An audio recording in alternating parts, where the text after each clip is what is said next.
سے کھل کر کہہ رہا ہوں سب موبائل میں قرآن پڑھنا عجیب عقلیں ماری گئی ہیں.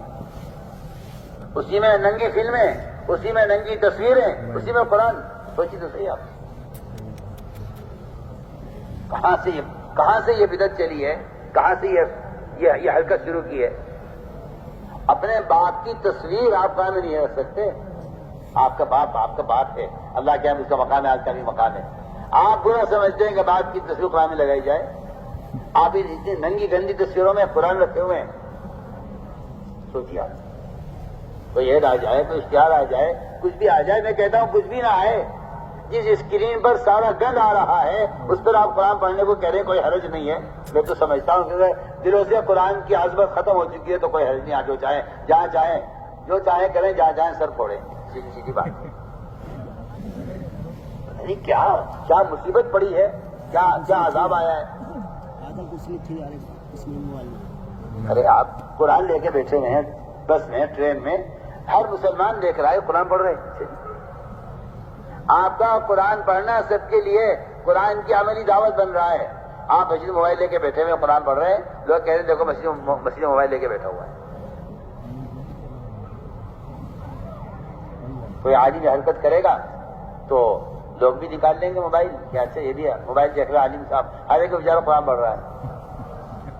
وہ قرآن پڑھ رہا تھا موبائل پر عالم. لوگوں نے کہا میاں آپ بھی مسجد میں موبائل لے کے بیٹھے ہوئے تو ہمیں کیوں منع کرتے ہیں کہ بھائی مسجد میں آئے موبائل بند کر دو. اسی کیا پتا قرآن پڑھ رہا ہے. میں تو صاحب آپ سے کہتا ہوں آپ کی شاید عقل ہو تھوڑی بہت آپ کے اندر کہ آدمی شراب کی بوتل میں زمزم پیے اور لوگوں سے کہے میں تو زمزم دے رہا ہوں، آپ مجھے کیوں تہمت لگا رہے ہو. آپ پر تہمت شراب پینے کی لگے گی، زمزم پینے کی نہیں لگے گی. سب آپ سے سوال میں آپ کو آسان مثال دے رہا ہوں. کھولنے کے بعد کوئی نہیں آپ بھی غور کرتے مثالوں پر. دلائل سے مناظرے کرنا اور جواز کی شکل نکالنی، اس سے فائدہ کیا ہے؟ کیا فائدہ ہے؟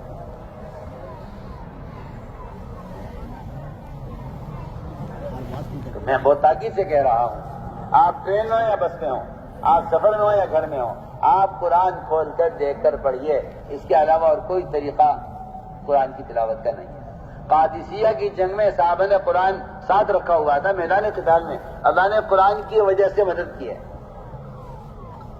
آج آپ یہ فلمیں لے کر اور گندے تصویریں لے کر آپ پھر رہے ہیں کہ ہاں جی ہمارے ساتھ قرآن ہے. اب تو ڈوب مرنے کی بات ہے.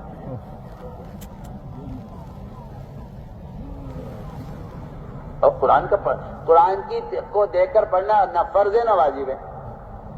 اگر آپ کے پاس قرآن نہیں ہے اس وقت تو آپ بغیر دیکھے قرآن پڑھ لیجیے، آپ سورہ اخلاص پڑھتے رہیے، آپ کو تلاوت کا اجر ملے گا. کیا ضروری ہے کہ نہیں جی قرآن نہیں ہے تو موبائل میں پڑھے؟ کیوں کیا آپ کو کیا موبائل سے پہلے آپ کیا کرتے؟ اگر موبائل کے آنے سے پہلے قرآن اگر آپ کے پاس نہیں ہوتا تو آپ کیا کرتے تھے؟ بتائیے آپ کیا کرتے تھے؟ خامخواہ کی باتیں. وہ تو یہود و نصارہ نے مسلمانوں کے دلوں سے علم، علماء اور قرآن اس کی عظمت کو ختم کرنے کے لیے فتنہ چلایا ہے جس کو مسلمان سمجھ نہیں رہا. آپ کہتے ہیں سہولت ہے، ہم کہتے ہیں سہولت نہیں ہے، ان موبائلوں کی نحوست ہے، سہولت نہیں. اللہ نے ہر چیز کے لیے برتن بنایا ہے. یہ ہاتھ کھانے کے لیے ہے، یہ ہاتھ استنجے کے لیے ہے. ہاتھ اللہ نے انگلیاں تقسیم کر دی ہیں. یہ انگلی تشہد کے لیے ہے. آپ یہ اٹھا لیں، یہ اٹھا لیں، یہ اٹھا لیں. نہیں جی یہ والی اٹھانی پڑے گی آپ کو نماز میں تحیات میں یہ انگلی اٹھانی پڑے گی. ہم کہتے ہیں بالکل اسی طرح اللہ تعالیٰ نے قرآن کو بھی متعین کر دیا ہے کہ قرآن کو قرآن میں دیکھ کر پڑھو. قرآن پڑھنے کا طریقہ یہ ہے. اس لیے ہم تاکید سے عرض کر رہے کہ ان اعمال کا خوب اہتمام کرنا ہے. اور قرآن کی تلاوت کا بہترین وقت صبح ساجد سے پہلے ہے. مالیہ سلامتیں میں نے سارے بزرگوں کو وضاحت کر کے دیکھے، سب سے زیادہ اللہ کا قرب محسوس کیا صبح ساجد سے پہلے قرآن دیکھ کر پڑھنے.